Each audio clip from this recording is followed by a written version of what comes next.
और शेयरों पर सलाह देने के लिए सौदा आपका में हमारे साथ हैं नेटवर्क स्टॉक ब्रोकिंग के मानव चोपड़ा और एंजल ब्रोकिंग के मयूरेश जोशी। सीधा रुख करते अपने दर्शकों के सवालों का संजय जोशी मेरे साथ जुड़ गए राजकोट से अपने सवाल के साथ। नमस्ते जोशी साहब, बताइए कौन सा शेयर है जिस पर आप सवाल पूछना चाहते हैं? हेलो, नमस्कार प्रियंका, मैं राजकोट से बोल रहा हूँ।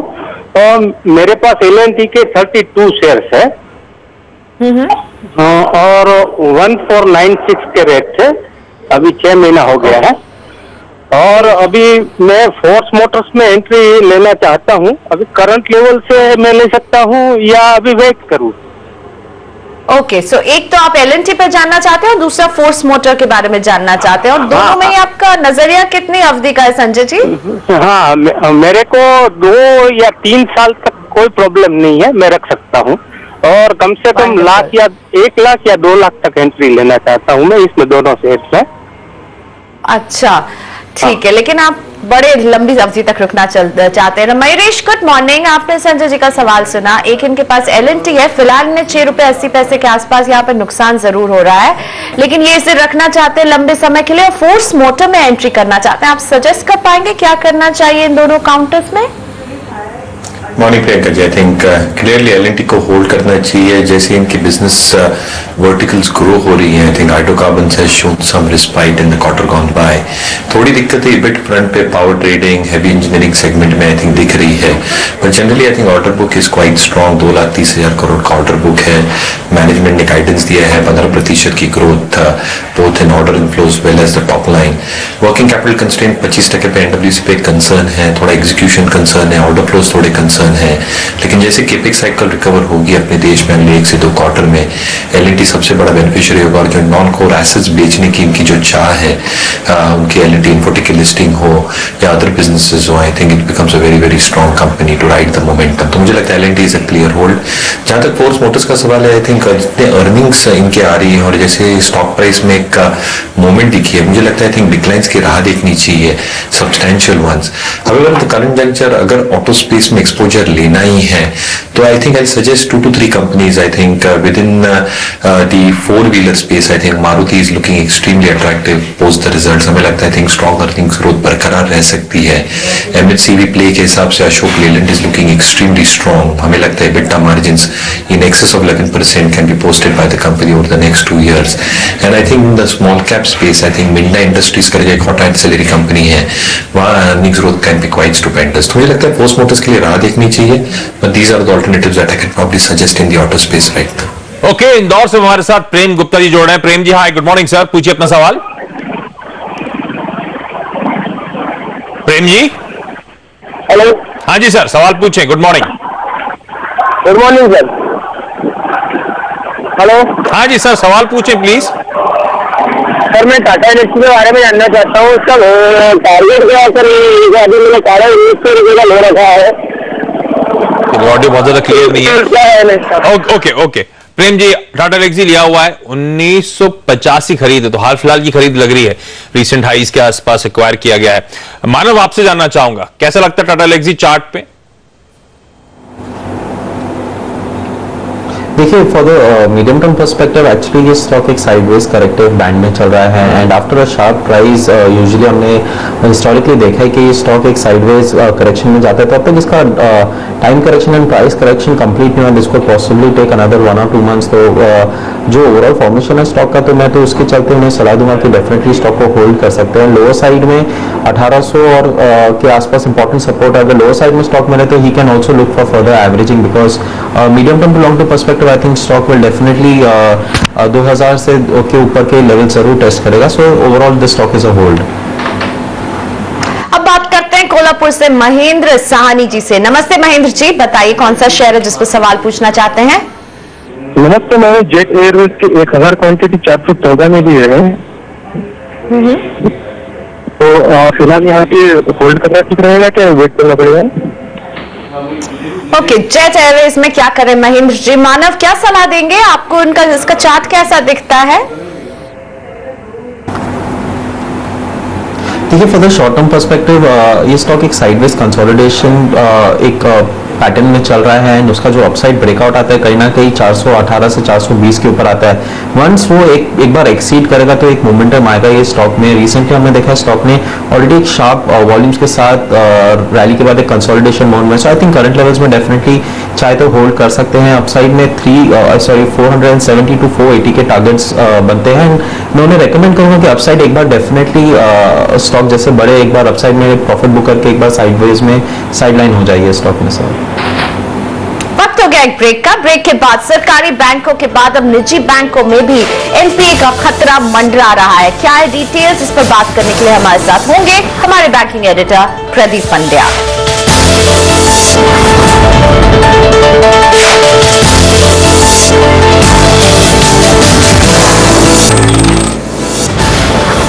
सरकारी बैंकों के बाद अब निजी बैंकों पर भी एनपीए का खतरा मंडरा रहा है। एक्सिस बैंक अपना बड़ा कर्ज एसेट रिकंस्ट्रक्शन कंपनी को बेच सकती है, ऐसी खबरें मिल रही हैं। इससे जुड़ी डिटेल्स के साथ जुड़ रहे हैं हमारे banking editor Pradeep Pandya. Pradeep ji, axis bank ने कितने में बेचा है ये कर्ज और कौन से प्रोजेक्ट को ये लोन दिए गए थे? बहुत बड़ी चिंता की बात है क्योंकि ये जो करीब 1820 करोड़ के दो पावर प्रोजेक्ट्स थे, इनको पिछले क्वार्टर तक स्टैंडर्ड माना जा रहा था, इस पे कोई प्रोविजन नहीं था। अब बैंक हालांकि ये कह सकता है कि इन्होंने कंटिजेंसी रिजर्व बना रखा था और उससे प्रोविजन किया है, लेकिन कंटिजेंसी रिजर्व का इस्तेमाल आपने अभी जो करना पड़ा वो अपने आप में एक चिंता दिखाता है और बड़ा प्रोविजन है 800-850 करोड़ के आसपास जो इन्होंने कंटिजेंसी रिजर्व से इस लोन के लिए किया है। तो इसमें कुल रिकवरी केवल 100 करोड़ की कैश में हुई है और 500 करोड़ रुपए के आपको बॉन्ड मिले हैं, तो बाकी का पैसा डूब गया समझिए। तो अचानक से इस तरह का जो स्लिपेज आया है वो अपने आप में काफी बड़ी चिंता की बात है। और एक्सिस बैंक के अलावा और किन निजी बैंकों के कर्ज को लेकर चिंता बढ़ जाती है अब? सभी बैंकों के लिए चिंता हो सकती है, लेकिन केवल एक बैंक है आईसीआईसीआई जो एक गाइडेंस देता है, और वो भी यहां नहीं, वो जो अमेरिका में एसईसी में फाइलिंग करते हैं वहां पे वो बताते हैं कि कितने प्रॉब्लमैटिक लोन हैं। तो प्रोबेबल प्रॉब्लमैटिक लोन, ये जो डिस्क्लोजर आईसीआईसीआई ने इस साल जुलाई में दिया है वो 15,000 करोड़ रुपए के लोन का है। पिछले साल इन्होंने जो ऐसा ही डिस्क्लोजर दिया था वो 10,000 करोड़ का था, और अगर आप देखें तो उसके मुकाबले में 960 करोड़ रुपए के कुल स्लिपेज हुए थे, नए स्लिपेज। जो रीस्ट्रक्चर्ड स्लिपेज हुए उनको हम छोड़ दे रहे हैं, उसके अलावा नए स्लिपेज की हम बात कर रहे हैं, तो वो गाइडेंस के करीब करीब मुताबिक ही था। हालांकि आईसीआईसीआई बैंक ने पिछले क्वार्टर के बाद ये कहा है कि एनपीएज वो पिछले साल के हिसाब से ही देख रहे हैं, उसमें बड़ी बढ़ोतरी नहीं होगी, लेकिन जुलाई की इस फाइलिंग में बैंक का मानना है कि ऐसे प्रॉब्लमैटिक लोन 50% बढ़ गए हैं, तो जाहिर है कि यह आशंका रहेगी कि ये स्लिप हो सकते हैं। यह आंकड़ा हमने दूसरे बैंकों से भी हासिल करने की कोशिश की, पर कोई और इस तरह के डिस्क्लोजर नहीं देता है। ओके प्रदीप, चलिए धन्यवाद आपका। और दोनों प्राइवेट सेक्टर बैंक्स की आज तगड़ी पिटाई होती हुई, इनफैक्ट एक्सिस का स्टॉक आपकी स्क्रीन पर आएगा, 6.25% का दबाव, आईसीआईसीआई भी 2.5% की कमजोरी। मयूरेश, जब एक्सिस बैंक के कल नंबर्स आए थे तो कहना चाहिए ऑप्टिकली तो लग रहा था एसेट क्वालिटी में कोई दिक्कत नहीं है, फिर जो कॉन्फ्रेंस कॉल आई उसमें एक्चुअली सारी दिक्कतें सामने आई हैं। तो कंपनी ने जो स्ट्रेस्ड एसेट्स की गाइडेंस दी थी इस FY16 के लिए, अब तो लग रहा है बड़ा चैलेंजिंग है। अगर सब एडअप कर लूं इस बार के क्वार्टर का भी, तो गाइडेंस के तो कहीं बियॉन्ड यहाँ पे दिक्कतें बढ़ती हुई नजर आएंगी। रीड करा अब इन डिटेल्स जब आई हैं सामने तो एक्सिस बैंक के नंबर्स को, और अब क्या वो दिक्कतें जो अब तक हम पीएसयू तक लिमिटेड मानते थे कि एसेट क्वालिटी ड्यूरेशन की, अब वो दिक्कतें, एनपीए का दबाव, एनपीए का खतरा, एक डर बन रहा है कि आप जैसी एनालिस्ट फैटर्निटी में कि शायद अच्छे दिग्गज प्राइवेट सेक्टर बैंक्स भी उसकी चपेट में आने वाले हैं? क्लियरली आई थिंक अगर आप देखते हैं तो जो एक्सपोजर है एक्सिस बैंक का towards corporates and specifically towards infrastructure sector, I think वो एक ऑलवेज एक रिस्क एलिमेंट था। जहां तक आई थिंक कल के नंबर्स आए थे in the con call, yes I think जो 5,700 करोड़ का फिगर दिया था नेट स्ट्रेस एसेट्स का फॉर FY16, आई थिंक वो थोड़ा सस्पेक्ट हो सकता है, and that's why the stock is taking a beating as you are seeing right now. But हमें लगता है I think relatively asset quality के जो प्रेशर्स PSU बैंक शायद फेस करेंगे across multiple sectors, I think to a large extent the private sector banks have shielded their books quite reasonably well. Yes, I think जो blips आप देख रहे हैं probably एक quarter में, and that will also extend probably to ICICI Bank, जैसे प्रदीप जी बता रहे थे, क्योंकि वहाँ भी exposure काफी high है towards mid corporates and the SME sector. I think peaking off of the asset quality in terms of pressures on the book probably ये और अगले quarter में देखने मिल जाएगा. But I think after that with increasing credit growth, with working capital constraints for a lot of corporates getting easier, मुझे लगता है earnings growth private sector banks के along with their capital adequacy should be quite strong. तो मैं ये नहीं कह रहा हूँ I think कि people should rush into the stock right now, specifically Axis Bank. थोड़ा settle होने दीजिए I think stock को. But clearly I think long-term prospects in terms of how their balance sheet has panned out and the relatively better asset quality, I think these banks will stand out over the next 4 to 6 quarters. और अब बात करते हैं दीपाली पाटिल से, पनवेल से जुड़ रही है हमारे साथ। दीपाली गुड मॉर्निंग, बताइए कौन सा शेयर है आपके पास? मेरे पास लुपिन के 100 शेयर है 2010 के, और मैंने शॉर्ट टर्म के लिए लिया है, तो मुझे क्या करना चाहिए? नुकसान पे हो रहा है, इस पे आपको अच्छा खासा नुकसान हो रहा है दीपाली आपको। चलिए आपकी चिंता दूर करते हैं, कोशिश करते हैं। मानव, दीपाली के पास है ल्यूपिन, क्लियरली कह दिया शॉर्ट टर्म के लिए लिया है। हमने देखे इनके जो इस बार के जो रिजल्ट्स भी आए हैं बहुत अच्छे नहीं रहे। अभी आप ल्यूपिन में क्या करने की सलाह देंगे? ऊंची खरीद रही 2010 पर। देखिए जो स्टॉक है अभी उनके करंट प्राइस कॉस्ट प्राइस से तो काफ़ी नीचे आ चुके हैं, बट कहने की ये बात है कि स्टॉक का जो ओवरऑल ट्रेंड है वो अभी भी इंटैक्ट है। सो बेसिकली जो शॉर्ट टर्म डिक्लाइन हमने स्टॉक में देखी है it is just corrective in nature, उसको ज़्यादा घबराने की बात नहीं। अगर वो चाहे तो इसका जो इम्पोर्टेंट सपोर्ट जोन है करीब 1900 के आसपास आता है, तो चाहे तो थोड़ा फेज मैनर में और अक्यूमुलेट कर सकते हैं ताकि उनका एवरेज नीचे आ जाए। But I think in next few weeks stock is likely to retest the levels of 2000 and 2100, so at current levels चाहे तो एवरेज करने की सलाह दूंगा मैं। लेते एक छोटा सा ब्रेक यहाँ पर, लेकिन ब्रेक के बाद शेयर पर सवाल जवाब के सिलसिले को आगे बढ़ाएंगे।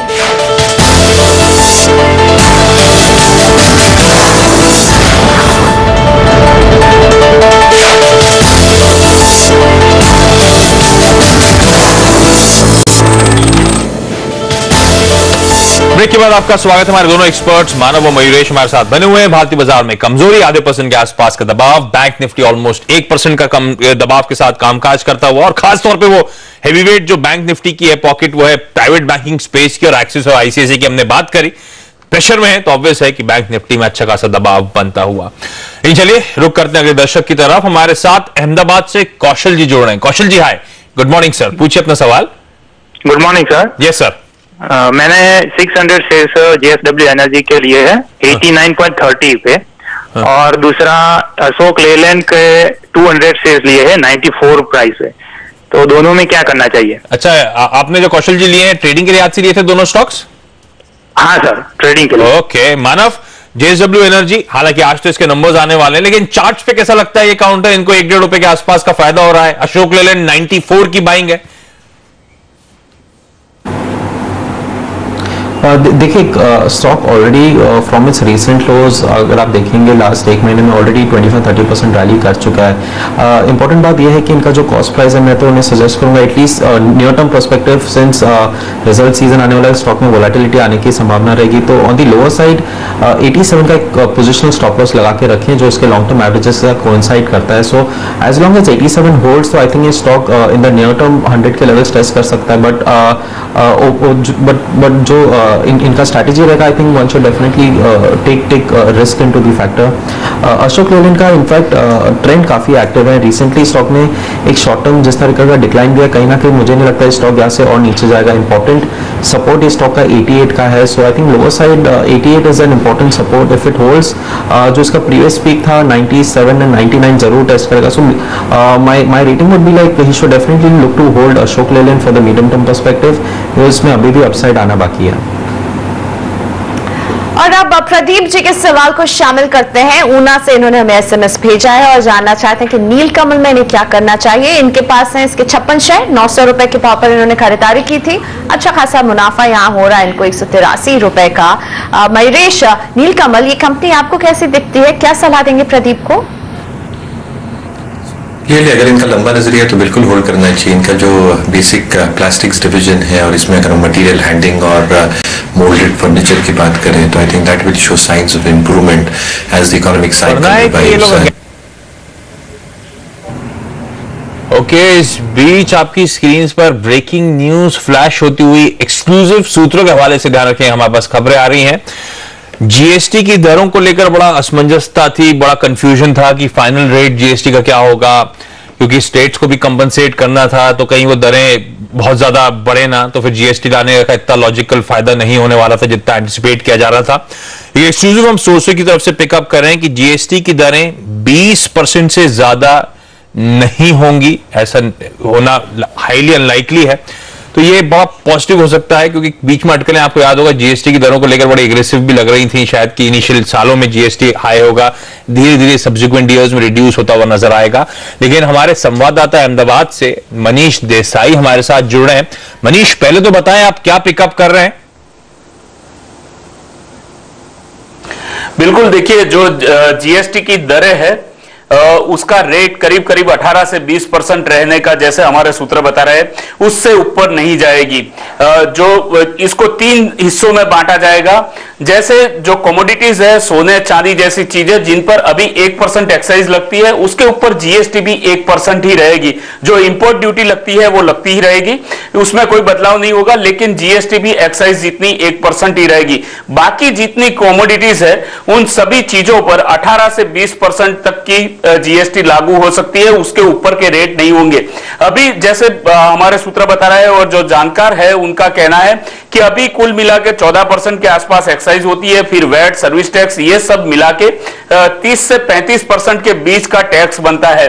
तो इनका एवरेज निकाला जाए तो 20%, 18 से 20% के ऊपर नहीं होगा। सरकार भी यही चाहती है कि एक ऐसा आंकड़ा निकल के आए जो सभी को मान्य हो, और सरकार ने ये आंकड़ा जो है वो कुछ व्यापारिक संगठनों के साथ मीटिंग करके ये आंकड़ा तय किया है, ऐसे हमारे सूत्र बता रहे हैं। और इसके अलावा फार्मा, कपड़े जैसी जो चीजें हैं जो अभी एग्जेम्प्टेड है, ऐसी प्रोडक्ट में तो कोई ड्यूटी नहीं लगेगी, लेकिन जो फार्मा की कुछ दवाइयां है या कपड़े हैं जिन पर अभी एक्साइज लगती है, ऐसी चीजों पर भी एक्साइज के रेट 18% के आसपास रह सकते हैं। तो ये जो 2016 में सरकार जब जीएसटी लागू करने जाएगी तो ऐसे आंकड़े आने की पूरी संभावना है, जैसे हमारे सूत्र बता रहे हैं। बड़ी इंटरेस्टिंग खबर है मनीष, आपका बहुत बहुत धन्यवाद। 18 से 20% का जीएसटी में ख्याल अच्छा नंबर होगा। मयूरेश से आगे बातचीत करेंगे, लेकिन इस बीच हमारे सहयोगी भूपेन चौबे अरुण जेटली साहब से बातचीत करें, सीधे रुक करते हैं वहां पर। The mindset created by individual aspirations. Sometimes does it matter to you? You know, I've known of you for such a long time. Why is it that there are, all these individuals who keep targeting you? What is it about Arun Jaitley that makes people target him? And it's a question which should be addressed to them. Finally, sir, then the Prime Minister has been addressing so many rallies here in Bihar. Now I see that you and Amit Shah both have gone on record suggesting that this is not a referendum on Prime Minister Modi or his government at the center. Is that really a case, sir? No. If he is the man who's leading the campaign, why should it not be looked at as a referendum on him? Any election is not necessarily a referendum. A referendum has politically a different connotation. A state assembly election is a state assembly election. It depends on alliances in a state, it depends on the social factors in a state, the political factors in the state, the local anti-incumbency in a state. It depends on a large number of factors. And therefore these are not necessarily on account of any national connotations itself. Finally, sir, I began this interview by asking you that you are someone who knows Nitish Kumar. If I was to ask you, sir, where do you believe Nitish Kumar has got his campaign wrong this time around from a BJP? Well, I think the intention itself was a suspect. Strategy one was, let us get Lalu Yadav sent to jail. His vote will automatically transfer to us. They didn't realize that Lalu's vote would stick with him and Lalu will... We've taken away Lalu's vote on our side, we will then ditch the BJP and be on par of our own. They didn't realize that under Prime Minister Modi, BJP will be so strong that we swept the Lok Sabha election and JDU got only 2 seats. The thought of defeat doesn't strike you, sir? The thought of defeat in this Bihar election, is that a thought at all for you, sir? All thoughts are possible. After all, in election, you have to, victory, defeat are all a part of elections, but I think we are quite comfortably placed in this election. Now, stage 3, he discarded Lohia and went and sat with Rahul Gandhi. he discarded his views against Jungle Raj and went and sat with Lalu Yadav. So I think the JDU has literally taken a round 360 turn, and therefore it's a strategy of desperation. Strategy of desperation. Thank you. Thank you. Thank you.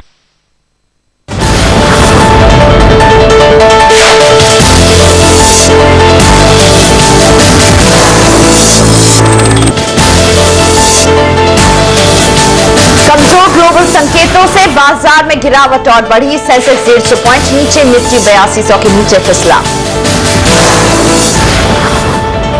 आसान होंगे income tax नियम। Retrospective tax समेत कई मुद्दों पर विचार करने के लिए सरकार ने बनाई committee. Ambuja cements, Dabur, jet Airways समेत कई बड़े नतीजे आज। अंबुजा का मुनाफा 22% गिरने और डाबर का मुनाफा 14.5% बढ़ने का अनुमान। इंडिगो चलाने वाली कंपनी इंटरग्लोब एविएशन के आईपीओ का शानदार टेक ऑफ। पहले दिन ही 87% भरा इश्यू। आज से एसएच केलकर का आईपीओ खुला। भारत में बिजनेस करने का माहौल सुधरा। वर्ल्ड बैंक की ईज ऑफ डूइंग बिजनेस की रैंकिंग में 12 स्थान का सुधार। 179 देशों की लिस्ट में 130वें स्थान पर भारत। और बिहार में तीसरे दौर का मतदान जारी। 10 बजे तक 14% वोटिंग। लालू यादव के दोनों बेटों और साथ ही बीजेपी नेता नंदकिशोर यादव की किस्मत दांव पर। चलिए, इससे पहले मैं आगे बढ़ूं और सीएनबीसी आवाज की जो एक्सक्लूसिव खबर आपने इस सेगमेंट में पहले सुनी थी, मनीष देसाई जो हमारे साथ अहमदाबाद से जुड़े थे, 18 से 20% से ज्यादा शायद जीएसटी की दरें ना हो। ध्यान रखिए, उसको लेकर बड़े असमंजसता थी। हालांकि पार्लियामेंटी कमेटी ने स्पेसिफिकली हाईलाइट करा था कि 20% से ज्यादा नहीं होनी चाहिए, और ये लेवल शायद वो है जहां इंडस्ट्री को बेनिफिट होता है और शायद कंज्यूमर्स पे भी ज्यादा बर्डन नहीं पड़ेगा, ऐसा माना जा रहा था। 20% के बियॉन्ड जाना तो मेरे ख्याल से दिक्कत की बात इसीलिए थी। ज्यादातर लोग ये मान के चल रहे थे कि फिर लोगों का भरोसा, जो नए इनडायरेक्ट टैक्स सिस्टम की बात करी जा रही है, उस पर भरोसा घटता हुआ नजर आता। मयूरेश, अगर वाकई 18 से 20% के आसपास आएगा तो एक रिस्पाइट की तरह लूं मैं इसको? बिल्कुल रिस्पेक्ट की तरह लेना चाहिए। और जैसे आई थिंक रिपोर्ट्स आपके सजेस्ट कर रहे हैं, if it actually comes through, I think जो एक स्टेट्स पे एक ईज होगी I think of tax collection, widening of the base, I think that will be much better. और स्टेट्स यही मांग कर रही थी कि instead of having a higher rate and then cascading it down over the next few years, I think एक stable rate अगर हो between 18 and 20%, I think that's a big respite. तो मुझे लगता है आई थिंक कौन से कैटेगरीज में कैसे रेट्स लगते हैं ये डिटेल में देखना पड़ेगा once it actually comes through. But if it's really 18 to 20%, I think it's a big respect. और मानव, आपका रुख करना चाहूंगे, बाजार में दबाव है, बाजार खुले हुए ऑलमोस्ट 1.5 घंटे हो रहे हैं। आपसे ट्रेडिंग कॉल लेना चाहेंगे सर। आज के 2 पिक्स आपके। मेरा फर्स्ट बाय कॉल रहेगा मैरिको इंडस्ट्रीज पे। स्टॉक एक्चुअली काफ़ी टाइम से एक sideways consolidation, symmetrical triangle pattern में कंसोलिडेशन नोट कर रहा है, एंड ओवरऑल फॉर्मेशन देख रहे हैं तो ऐसा लग रहा है कि यहाँ से एक अपसाइड ब्रेकआउट आने की संभावना रहेगी। जो स्टॉक न्यू टर्म में लास्ट 3-4 दिनों से भी काफ़ी अच्छी तरह से आउट परफॉर्म कर रहा है और एक अच्छा बेस बना चुका है ऑलरेडी 380-85 के लेवल्स पे। सो आई थिंक अपसाइड में स्टॉक का एक शॉर्ट टर्म अपसाइड टारगेट 410 का बैठता है। लोअर साइड स्टॉक का एक सपोर्ट है 385 का। सो 385 के आसपास आप स्टॉप लॉस मेंटेन कर सकते हैं। मीडियम टर्म आउटलुक स्टॉक का काफी अच्छा है, सो कोई मीडियम टर्म पर्सपेक्टिव भी चाहे तो होल्ड करे। मेरा सेकंड बाय कॉल रहेगा बायोकॉन पे। शॉर्ट टर्म ट्रेडिंग बेट है। Stock actually recently consecutive last 5 trading session से गिरा है एंड अपने लॉन्ग टर्म एवरेजेस के आसपास आके सस्टेन कर रहा है। On the daily charts stock अपने ओवरसोल्ड जोन से बाउंस करके एक इंट्राडे चार्ट्स में एक अच्छा रिवर्सल फॉर्मेशन बनाया, जिसके चलते on the lower side 440 to 440 के इंपॉर्टेंट सपोर्ट बनते हैं। सो 440 का स्टॉप लॉस बना सकते हैं, जो इसका टारगेट रहेगा वो 460 का रहेगा। ओके, तो मैरिको और बायोकॉन ये दोनों स्टॉक्स ऐसे हैं जहां पे आप इस समय ट्रेड के लिए आज से पोजीशन बना सकते हैं। मैरिको में 410 और बायोकॉन में 460 तक के टारगेट्स के लिए अप्रोच करें। लेकिन मयूरेश, मैं तमाम रिटेल निवेशकों के बिहाफ पे आपसे एक सवाल पूछना चाहता हूं। 2 आईपीओ बाजार में इस समय खुले हुए हैं, इंटरग्लोब एविएशन और एसएच केलकर आज से खुला है। तमाम रिपोर्ट्स में पढ़ रहा था, तमाम एनालिस्ट से जो भी हमने अब तक बातचीत करी, फंडामेंटली दोनों कंपनीज बहुत स्ट्रांग हैं। कुछ लोग लेकिन मानते हैं वैल्यूएशंस महंगे हैं। तो एज ए रिटेल निवेशक मैं करूं क्या, इन दोनों आईपीओ में पैसा लगाऊं या ना लगाऊं? So clearly, Ashish, I think ऐसे स्केल करके मैंने नंबर्स अब तक देखे नहीं है, लेकिन फॉर इंटरग्लोब एविएशन क्लियरली जैसे इसके नंबर्स हिस्टोरिकली सजेस्ट कर रहे हैं, top line growth has grown at a very fast pace of 39%, bottom line growth में 22% की बढ़त आई है, 1300 करोड़ के आसपास प्रॉफिटेबिलिटी है, and clearly market share around 33-34%, cost काफी कर्टेल रहती है इनकी, maintenance cost is at 3% compare to 12% for SpiceJet, fleet operating expenses are close to 17% compare to 22% for SpiceJet. इसकी वजह से आई थिंक इनकी जो प्रॉफिटेबिलिटी और कंसिस्टेंसी है प्रॉफिटेबिलिटी में, I think that is maintained. हालांकि आई थिंक कंपैरिजन करना लोकल कैरियर्स के साथ थोड़ा डिफिकल्ट होगा। We try to compare that with international airlines like Ryan और साउथ वेस्ट एयरलाइन, जहां पे हमने देखा है कि वैल्यूएशंस के तौर पे IndiGo is at least looking far more reasonable.